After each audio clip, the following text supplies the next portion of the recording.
Hey folks, Ian Robson here with the Fishing Experiment. Today, we're here pretty early. It's 20 after 6. We're going to try a little bit of topwater action. Hopefully the seagulls stay away for a bit. But today we're going to try and test a little bit of topwater techniques and a few little things from one rod, one reel for jig fishing. So I have a jig tied on and I got a popper tied on. We'll see how it goes. I've always found topwater a bit difficult in urban areas, but I thought I'd give it a go. And the reason why I say it's difficult is because seagulls tend to just go for my lure all the time. It's terrible. Anyways, we'll see what happens. If it becomes a problem, I'll switch to something else. Let's switch to something else on the other rod. So we'll see what happens here. So like I said, got a jig and a popper tied on. Let's see if we can't make something happen. I don't know how long this is going to be because I don't have a crazy amount of battery power, but we'll see how it goes.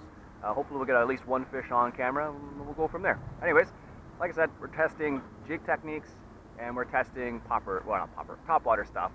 So one of the big things they said for topwater is, fish around the weed line, not necessarily over it, but around the edges of it. So that's what we're going to try today. I'm going to try along the wall, along the bridge. We'll see what happens. And for jigs, one of the things that one rod, one reel said is around bridge pilings, dock piling, stuff like that. So we're going to try over by the bridge with the jig and see if we can't get one. All right, let's see what happens.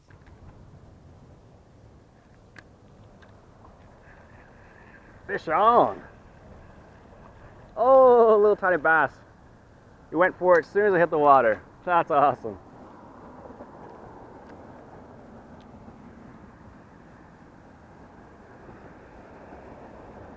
There you go. A little bit of topwater action for you. That was pretty surprising, actually. I didn't expect to see a fish go after it that quickly, but that's awesome. That's part of the fun of topwater, right? See if we can't make something happen again here. Just a little tiny bass too. Now, one of the things I often say with poppers is to let them sit for a bit, let the rings dissipate around them, and then start going for it again. Oh, there's another fish top that went over there.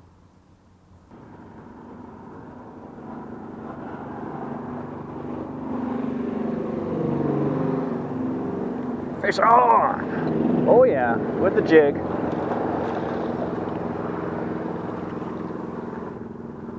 Yes, nice, there you go. Just like one rod, one reel said, just go ahead and stroke the jig, so to speak. Let's get that out of there. There we go. Give you guys a quick little view of it. Nice little fish there on the jig, swimming it back towards me. Let's get a quick picture of it and put it back in the water.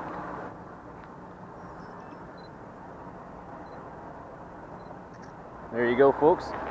Sunrise shot. There we go. Nice. Last view of the fish right here. Nice little half pound, maybe a pound. Something like that. Let's put it back. There we go. And just like one rod, one reel said, it just picked it up and started moving it with it. So like what happened is he describes it as the jig feels mushy. So I couldn't feel the jig anymore. So that was the problem right there. So because I couldn't feel it anymore, that's why I knew to set the hook. And also, the other reason why is because my line started moving over to the side, so that was the other reason why. But that was one of the ways you could tell it was a fish, according to one rod, one reel. Oh, I can't say his name at all, apparently, so. All right. See if we can't get another on the jig. Alright, so the fish aren't going for the popper at all, so I changed up to this live target bait ball.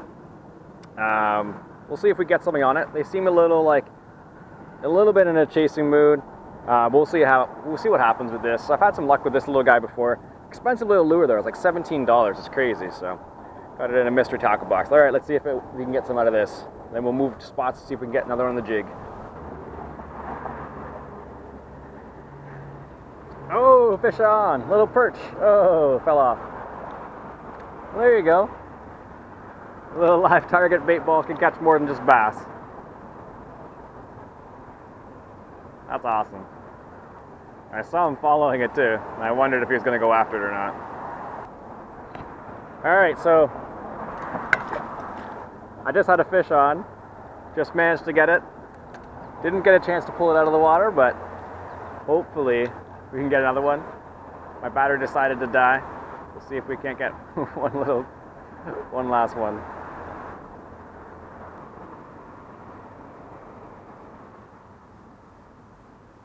Oh, fish on! What do I got here? I think it's a perch. Another little perch. Like I said, that live target works for more than just bass. Nice little perch. Chunky little guy too. There you go. Nice little perch on that live target. Get a nice little view of it, see if we can get a picture of it before it decides to squirm away. I love perch. I think they're a fun little fish to catch. Alright, here we go.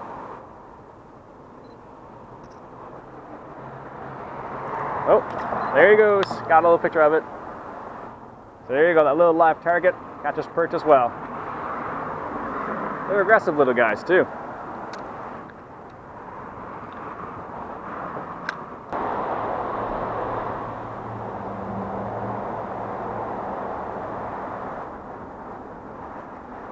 Fish on.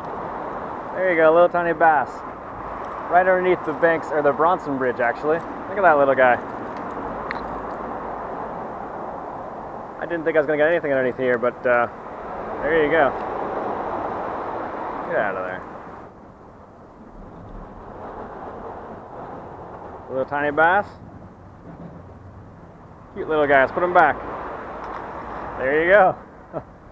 I just randomly turned the camera on. I'm like, oh, maybe I'll get one, but there you go. Current time is 7:45, so it's getting closer. It's starting to get hotter out there, so we're gonna give it a go a little bit longer and see what happens.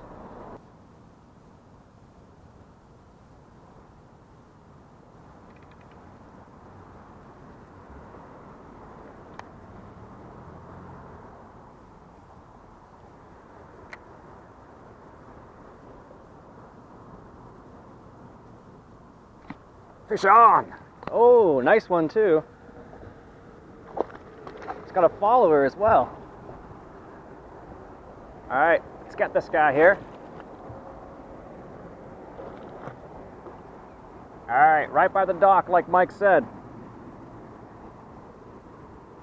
Just inhaled that too. Holy smokes. There we go. Nice little 1-2 pound bass maybe. Let's get a picture of that and then put it back. Nice, that jig's working really well today.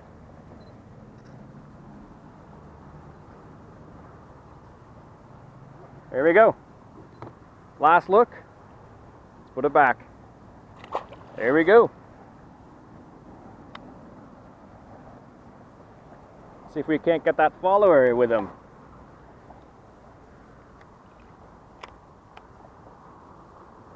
I just pitched out a little bit outside from the point of this dock here.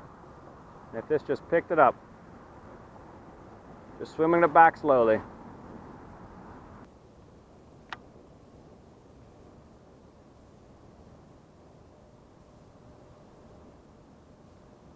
Fish on! Oh yeah, oh that's a nice one. I don't know where it is. Oh yeah. There we go, nice. Got a bit of slop with him, but that's okay. Let's pull him up here. Nice. On the jig once again.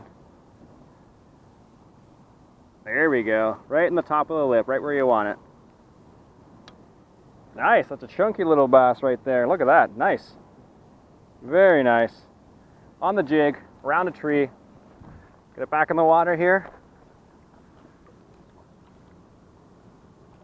There he goes. He's good to go. Nice. It's weird. The bite with a jig is kind of like a tick, tick, tick, tick, and then it just takes it.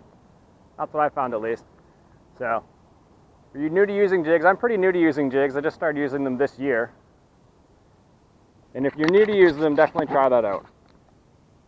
Definitely be careful about that. Just hit on the outside of the tree here. I believe that was one of the suggestions of Mike, 1 rod, 1 reel. And let's see if we can't get another one over there. Just on the outside. One of the things that Extreme Angler TV does, like Carl Kalanka says, dissect the tree. Oh, tick, tick, tick, tick, tick. Oh, nothing. Getting a little too excited there, I think. All right, folks, so today we tried out the jig. And this is some suggestions from One Rod, One Reel, Mike. We tried some topwater this morning. Didn't last very long just because there are lots of birds around and they love topwater for some reason, specifically seagulls. Anyways, so we did pretty good with the jig. We did some of the suggestions that Mike said. So for example, around docks, around trees, and we caught a few around there. So it was a pretty good day overall. My battery's running low, so I'm gonna do the ending now just in case I don't get it done, but I'll keep recording in case I catch some more fish along the way. I still got the jig tied on, and I got a Senko on the other rod. Haven't caught anything on that yet, but we'll see what happens. It's always interesting to see how things play out. Anyways, folks, my name's Ian Robson from The Fishing Experiment. I hope you enjoyed, and if you did, want to go ahead and hit that subscribe button for some more experimentation. Catch you guys later.